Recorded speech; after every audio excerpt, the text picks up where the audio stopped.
Alright lads, welcome back. Really important video today. The truth behind luxury brands. We're going to be exposing these luxury brands. It's not anything new. It's not something I've gone digging for and I've come up with something completely out of the fucking blue. It's actually all information that's readily available online and that you can look up for yourself. If after this video you finish watching this video and you go, there's no way that's true, it just can't be. Well, it is true. I looked it up and it's not like I've just made up any of this stuff. I'm going to be going through basically explaining how the system of luxury brands work. Basically from like their structures hierarchically, from who owns them down to which conglomerates own multiple of each brand, etc.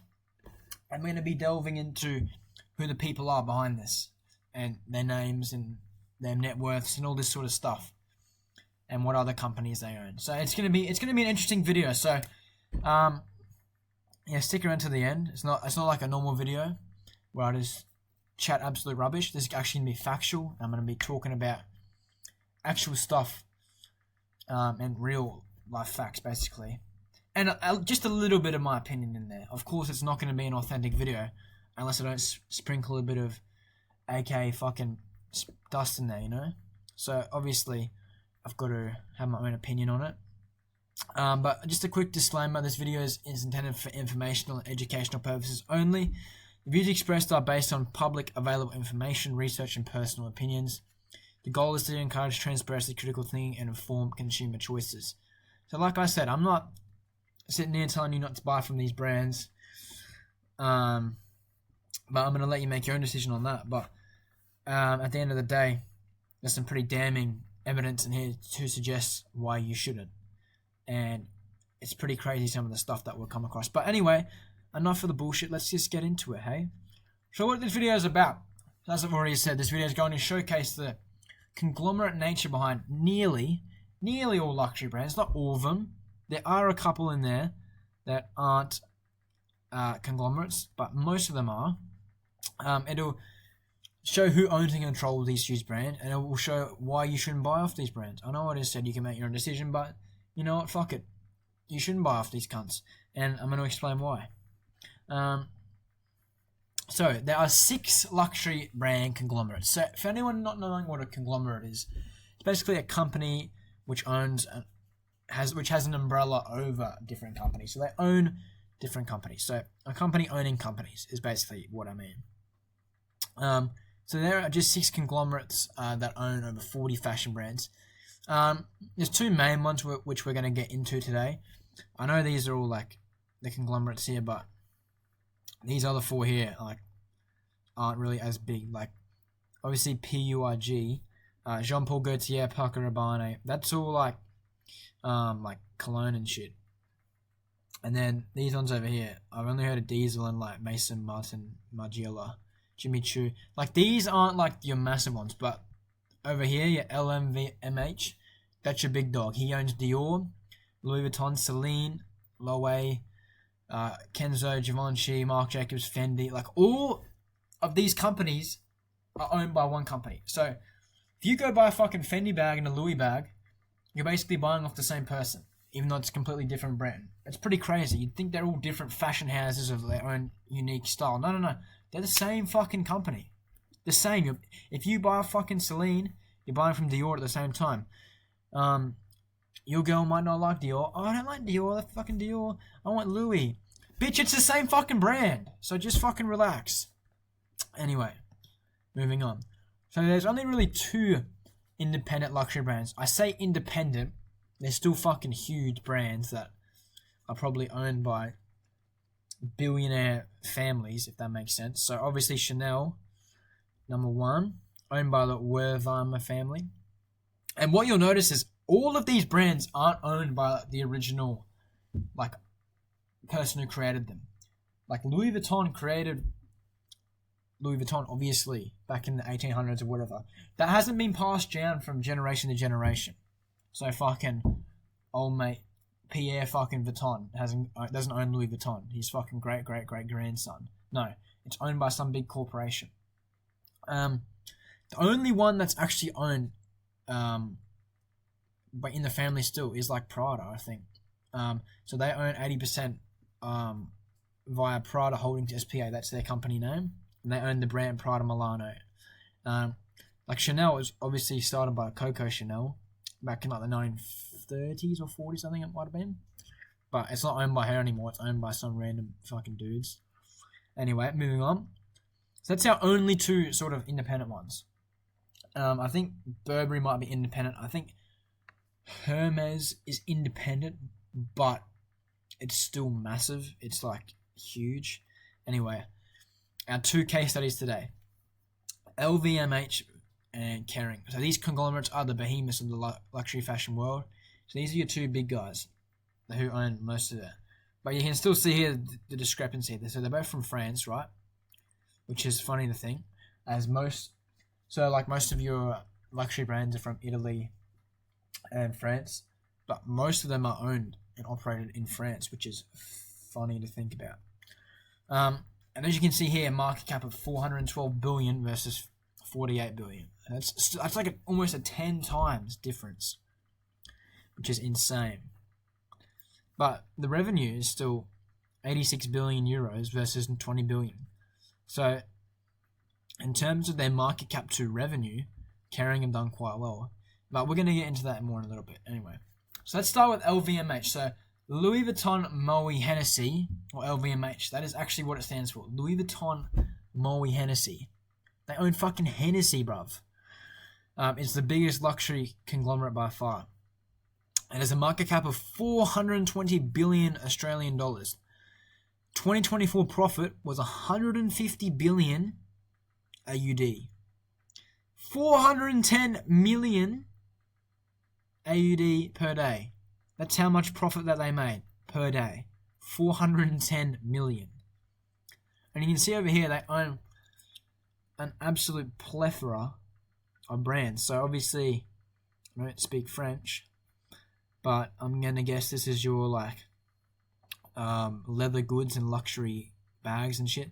They own Louis Vuitton, Dior, Loewe, Fendi, Celine, Marc Jacobs, Givenchy, Kenzo. That's like some of the biggest ones. They own wines and spirits. Let me see what I recognize here. Obviously, I recognize Hennessy, Dom Perignon. What else have they got here? Moët, the champagne. I don't know. I'm not a wine guy, so I don't know any of this shit. But look how many of these brands they own. They own at least, what's that, like 20 or so?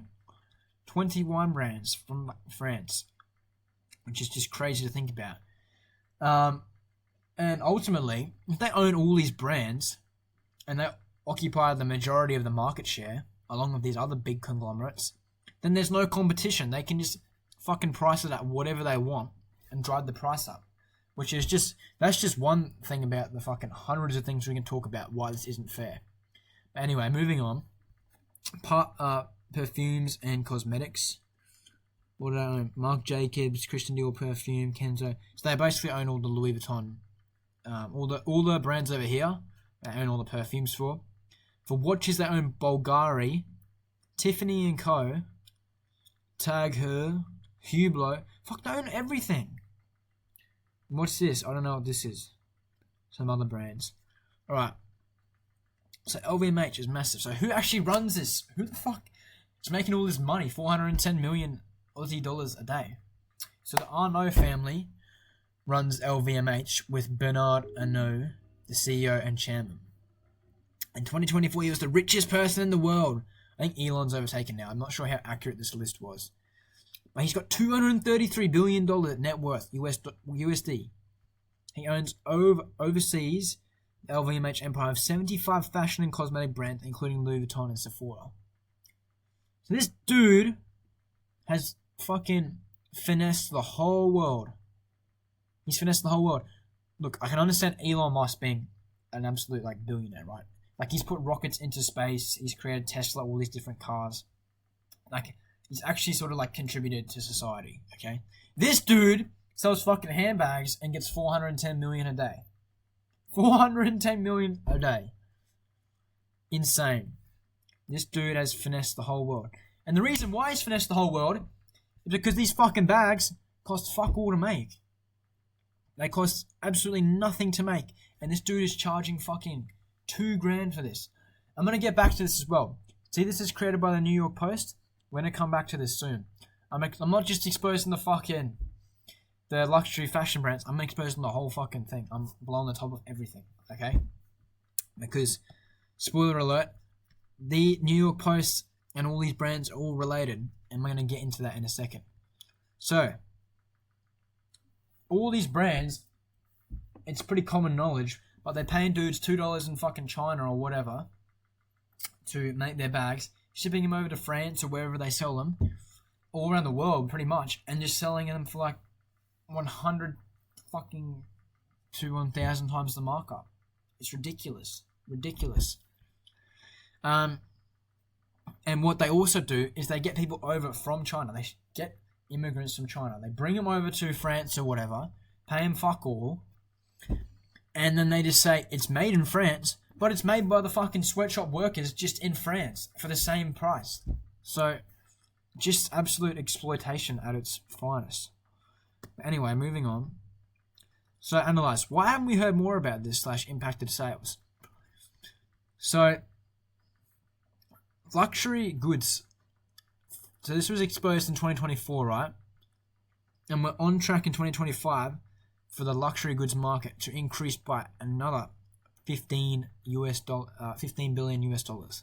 And it's predicted in 2034, in just 10 years, to pretty much double, which is absolutely ridiculous. And you might be thinking, why on earth, or I'm thinking, why the fuck, if everyone's exposing this on TikTok, everyone's saying all this luxury stuff is just cheap as fuck and you're getting ripped off, you're getting finessed, why are people still buying this, and why is it predicted to still go up? Like, how can you think, okay, I'm getting ripped off, but I still want to buy this? Who fucking in their right mind would do that?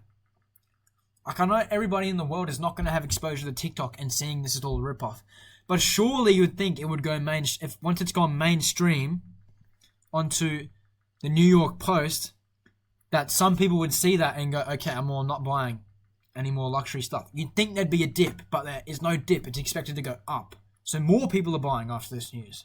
You must just sit there and think, why? Why has this not got more popular? Why is it not gaining traction? And I'm going to tell you why in a minute. But, back to LVMH. So, who the fuck owns all these... Who the fuck owns LVMH? Who invests into this company? Now, 47.58%. Financial Agility Society Anonyme. I've done my research on that.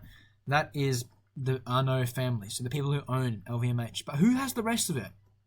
It's a publicly traded thing. As we can see here, let's have a look at our top two here.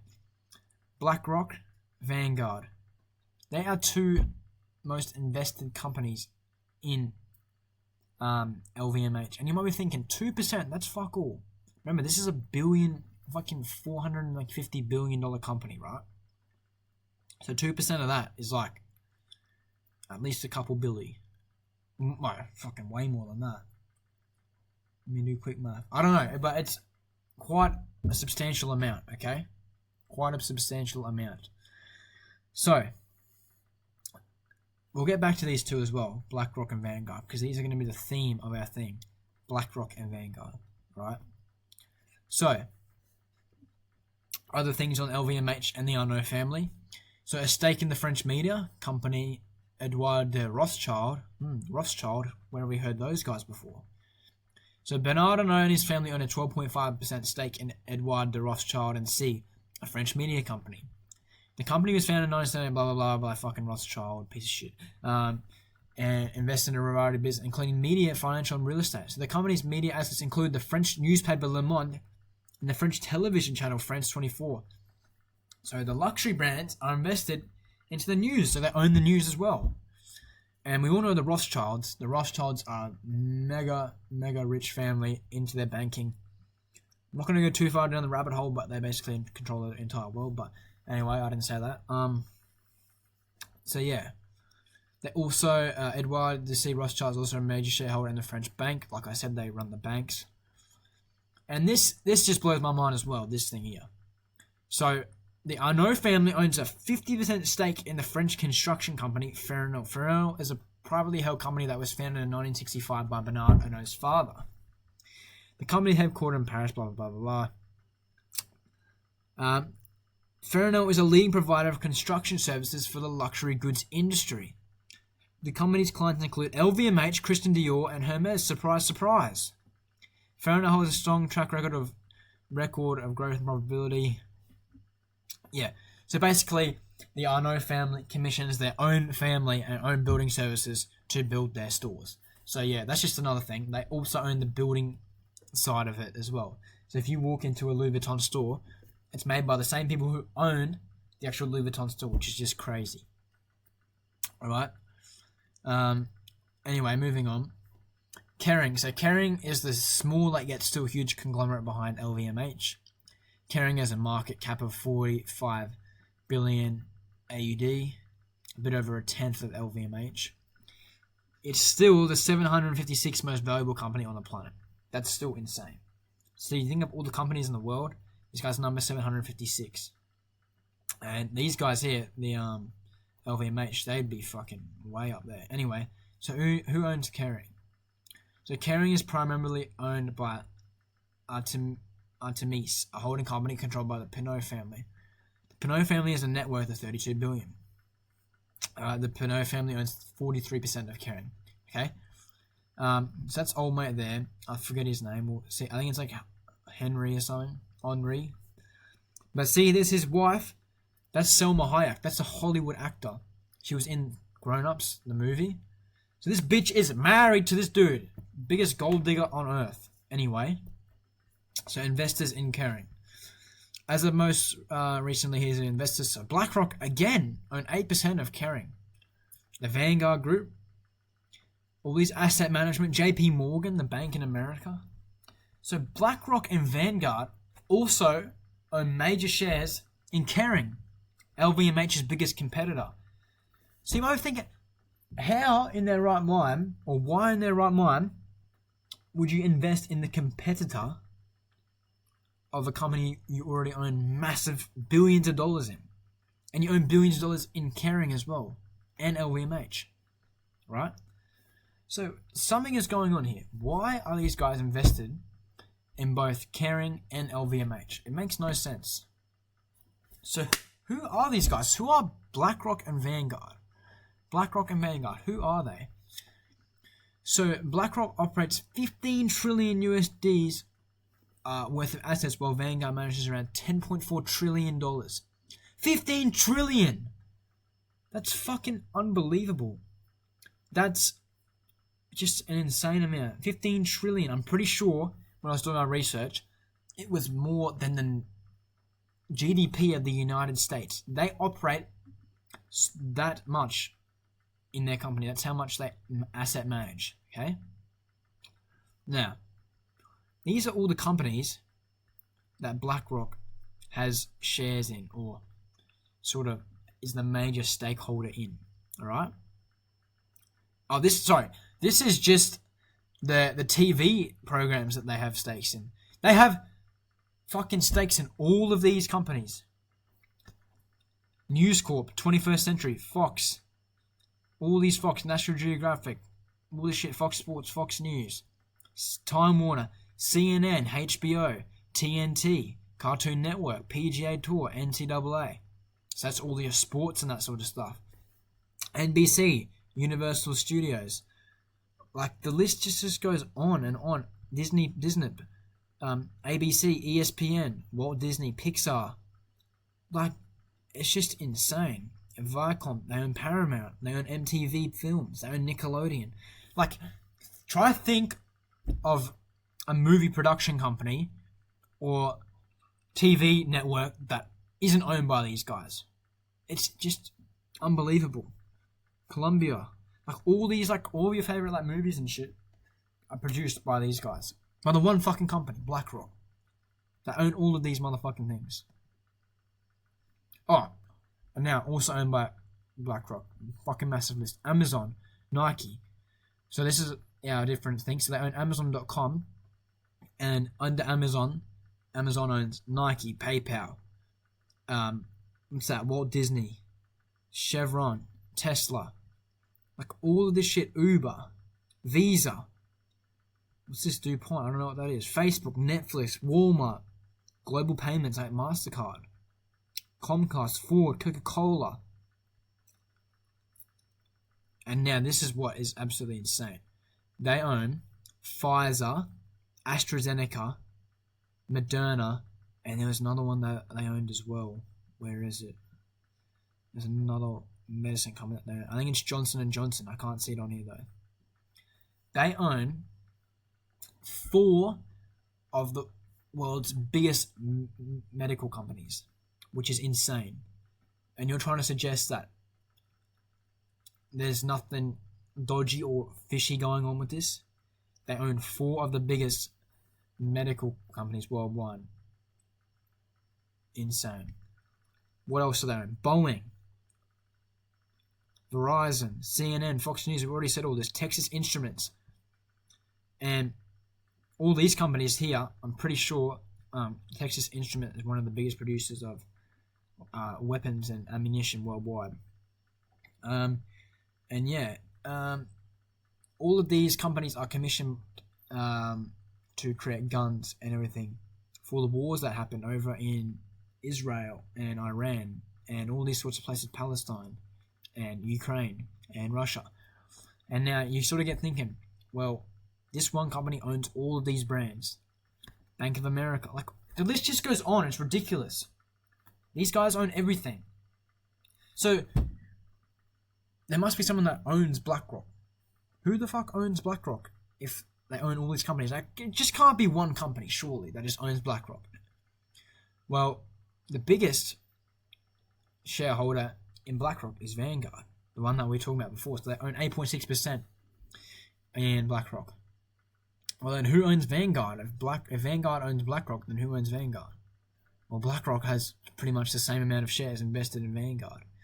So these two massive conglomerates are basically in links together to and basically own every single company in the world, some way or another, or have shares in every single company one way or other.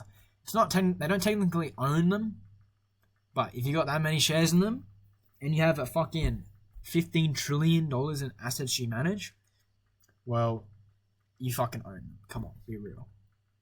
And I'm not sure what that was, but what can we learn from this? So luxury brands are a finesse. BlackRock owns the world. Oh, by the way, I wanted to go back before. The New York Post, like we said, BlackRock owns the company that owns New York Post, and New York Post were posting about Dior and all these other brands and shit. And at the same time, BlackRock owns the Dior as well. So that's just fucking ridiculous. So obviously they're just going to report half of, or like a smidgen of what's being reported about luxury goods. If they expose the whole thing on luxury goods, it would just be insane. But they're only going to report a smidgen because they don't want their fucking profits in Dior to drop, obviously. And number 3, you're living in a lie. Like I said, BlackRock owns New York Post and Dior. So, how can we defeat these brands? Like, how realistically are we going to take down a $15 trillion company? Well, we're not, are we? But number 1 is don't buy from them. Number 2 is spread awareness. And number 3, buy fakes and sell as many as you can. So the more supply means the procedure, the product goes down. So yeah, you can do that as well. You can follow my footsteps. But yeah, pretty much the only thing that you can do is just be aware of what's happening and be informed. Because this is all true. I'm not making this up. This is all true. You can go do your own research. And if you go do a bit of digging, you can find out where BlackRock leads you back to. And recent events has been taking place with Trump and a certain country in the Middle East, is all I'm going to say. You can have a look and see what's going on between them. You can also look at certain stuff. No, I can't really say that, can I? But yeah, moving on. So yeah, We can't defeat him, but yeah, this is just the way it is. And if any of you guys are a fan of Tate or anything like that, and he talks about the Matrix, this is the Matrix right here. So just be aware. And yeah, I'll see you in the next one. Bye.